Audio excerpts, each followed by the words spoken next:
So if you take a look at the board, because this is going to be something that's not in your book, it's I consider this like as a bonus lesson for you guys. This is going to deal with the line tools, which is the line, the arc, the spiral, the rectangular grid, the polar grid, um, and another way on how to create like these shape tools too. So with the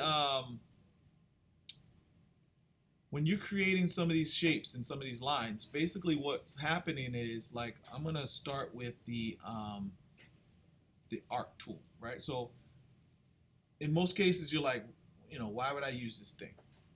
But as you create and you hold, some of these modifier keys on your keyboard, like if I hold Option, see how what happens there, and then also like it just kind of gets bigger, right? So that tells me something can happen, right? Now also, if I hold Shift, obviously that gives us like it stays in proportion and that type of thing. But then another thing happens when I start to click and hold and I use my down or up arrow key. So down gives this arc a whole different curvature, right? Down or up allows me to change interactively. It allows me to change this line arc differently, right? The same thing with the spiral tool. As I click and drag and create this spiral, if I use my down arrow, it's gonna basically turn it into the arc tool. But as I create or push the up arrow, it takes away the spiral or adds to the spiral, right? Now, if I go left or right, well, if I go all the way to the right, it gives me the full spiral, but then I can come back down arrow and go back to the arc tool,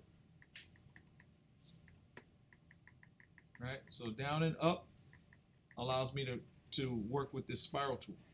Um, if I hold the command key and drag, look what happens here. If I click and drag, I start to just really, really twirl this spiral in terms of how tight that spiral is and how it goes in.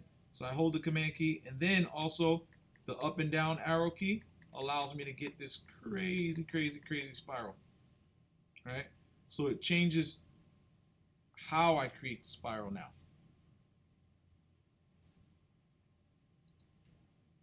So I'm interactively modifying these shapes by using the arrow keys and the command key, right? If I wanted to do this on a regular, with the spiral regular, I'd have to double click or click on the screen, and I'd have to change the decay, the radius, the segments, all those types of things. This is the style, and this is the other style. So if I click OK, then that means I'm basically changing how this spiral interacts by holding the command key, and then how many times it spirals, that's with the up and down arrow key. Okay. Next is the grid tool. I like to use this grid tool when I'm doing something like a chart or a graph or something like that. Or sometimes I just need like a box for my design. But sometimes it has too many lines and I don't want to just click once and kind of interactively change the number of horizontal and vertical dividers and the height and width. So I don't necessarily want to do all of that. So what I want to do is I just want to click and drag, and I'm going to use my up and down arrows to either add more segments, take away segments by up and down, and then also right or left to add rows and columns with my arrow up and down. So maybe I do this.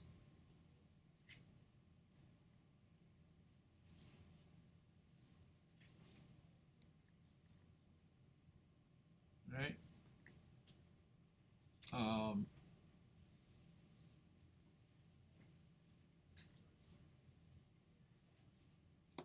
So basically, I can control the up and down arrow to get my lines, and then if I want to use my group selection tool, maybe I want to kind of control where these lines happen. Maybe I want to take them away, so I just go in and I can delete these lines away. And maybe I want to say this is the date and this is the thing here. All right, so this is the group selection tool, allows me to select individual lines and points, and I can control how these work. So I can move these individually, or I can click on the page once and I can start to try to shift or skew the lines in this way. So let's say I wanted this to be more towards the bottom, and I wanted to have 3 lines, and I wanted the divider to be 1, but I wanted it to be all the way to the left. And the height and width, let's say the width was 3 and the height was 5, and I press OK. So now I can do it that way too.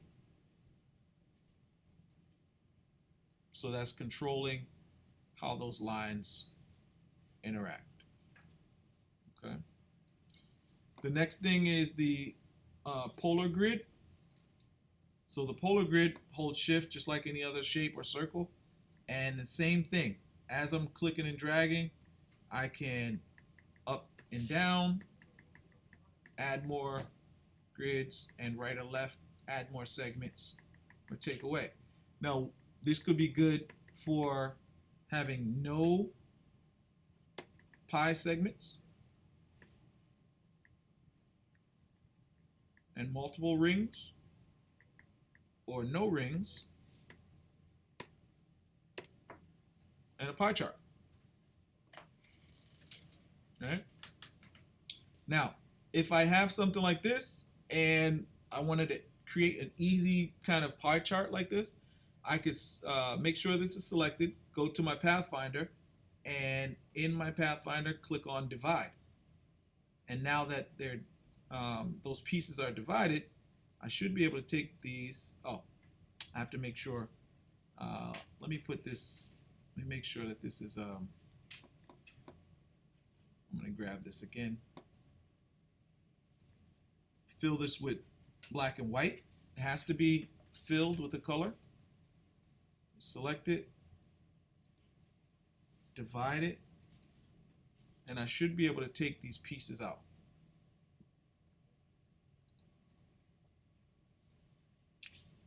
All right, when that happens, make sure you can put a shape behind it, and sometimes it has to have something to cut from, but it doesn't usually have to have this. But when I do this, divide, now I should be able to take these pieces apart. One. Wow. This is all right. Let's dissect this and see why.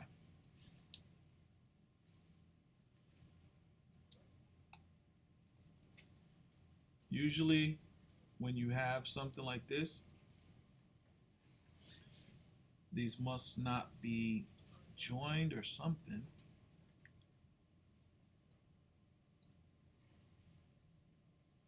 Command Y. Anytime you want to do this, you want to make sure that the lines are touching and they look like they're touching.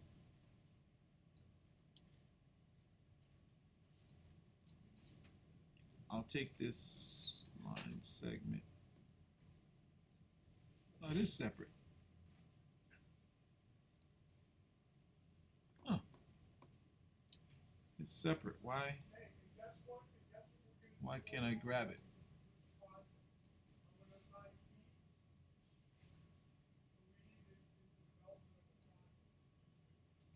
Let me look at my layers.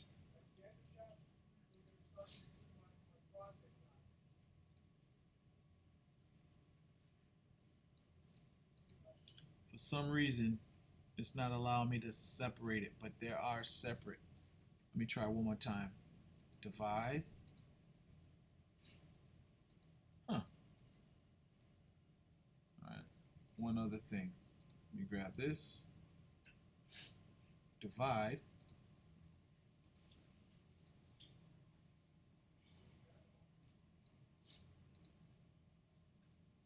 Pull these pieces apart. So this one's working. I'm not sure why. This one is supposed to work. When you select it and you divide it, you're supposed to be able to grab these points, but I'm not sure why it's not allowing me to divide it up. But this is the way it looks. Once you press divide, you get these little individual pieces. I'll work on that later to find out why that's not working. But again, right and left arrow, up and down arrow allows you to create this thing. And when this does work, you can separate these pieces. You can actually turn this into like a 3D object and maybe have like a really nice pie chart. Now, here comes the cool part. With the using the arrows in mind, with the star tool, if I increase points by using up and down, that's cool. The polygon tool, same thing. Brings me down to a triangle, right? The ellipse tool, nothing. This tool, the rounded rectangle tool, this works with up and down arrow, increases the curvature of the rectangle tool, the rounded rectangle tool. And if I press right or left, it brings me to the extremes. So if you ever want to get this shape, you could always just create a box and hit the right arrow. Okay? So I'm probably going to create a lesson that says creating the shapes that don't exist in Illustrator. All right? And then how do you create these shapes very quickly and easily? So that's cool because you're able to create these shapes really quickly and you can start to modify them. All right, so now this is the trick that's not really in any book. If I'm going to get this line tool, and I like to do it with the star too, but the line tool is pretty cool when I do this. So you know the little tilde next to the 1 on your keyboard? I'm going to use this line segment tool, right? And I'll create a line, and then I'm going to press this little tilde key. What? Which key? That little, it's like an accent mark next to the 1 on your keyboard to the left. So as I do that, so I create this line, and I'll just have a line segment here, and I'll hit the little tilde key, and I'll just kind of create this like fan shape.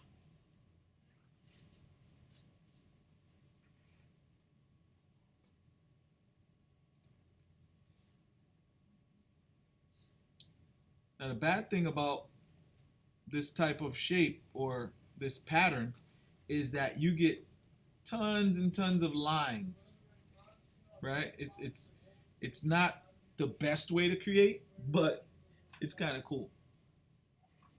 So you get all these individual lines. What is that? The little tilde is called the tilde. It's right below the escape key. Oh. So if I do it again, basically what I'm doing is I'm taking this line, drag, and then hold the tilde, and then I can create like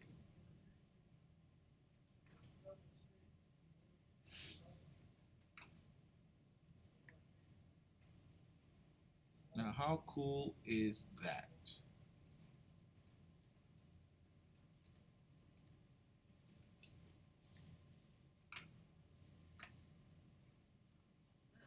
So it kind of creates this I don't know, I don't even know what you call it, but it creates like stuff. And then I like to use it with the star tool because the star tool, you know, you have like something like this, and I hold the tilde, and I just like, whoa.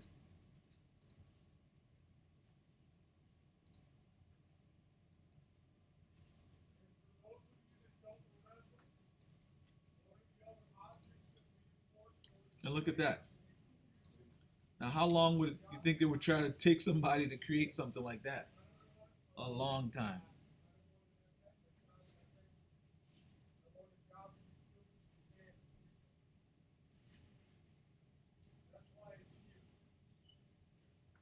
So you can play around with these, you know, these shapes. Like I said again, this is a lot of lines, but it's awesome.